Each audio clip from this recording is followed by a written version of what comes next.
អ្នកបាញ់សัตว์ដើរកាត់នៅចំការចៃដន្យជួបផ្កានៅភូមិក្បាលជ្រោយមកផាច្រើនណាស់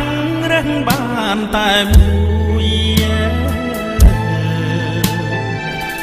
ចិត្តខ្ញុំផ្ដើមព្រួយព្រោះលួចស្នេហាខ្ញុំផ្ដាំតាមទូតឲ្យរូតនៅចុតមកអ្នកនោះរូបកាយស្ទៀងស្គមខ្លោចសាខ្វាំងទៀងបនសាំងខ្វាំងទៀងវាចាមិនអាចស៊ើបការឲ្យដឹងចិត្តស្រីបុកផាក្បាលជួយខ្ញុំធ្លួយចិនតាប្រកោវាសនានឹងចន្ទភ័ងក្តី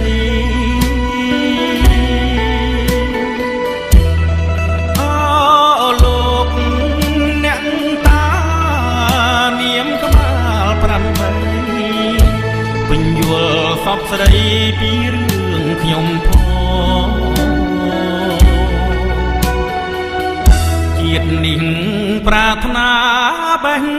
ផ្កាងអើយក្បាលជ្រោយ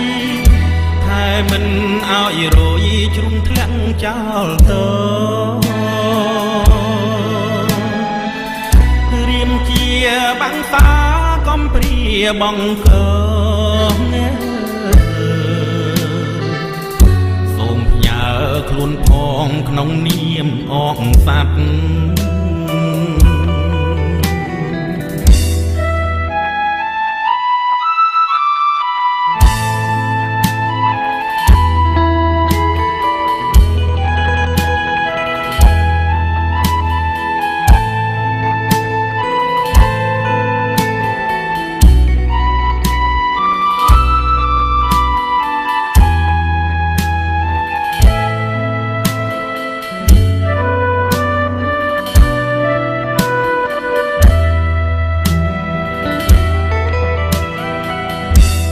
បុក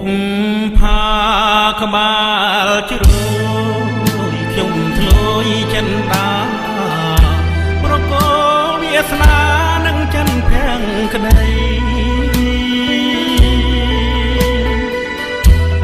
អូលោកអ្នកតា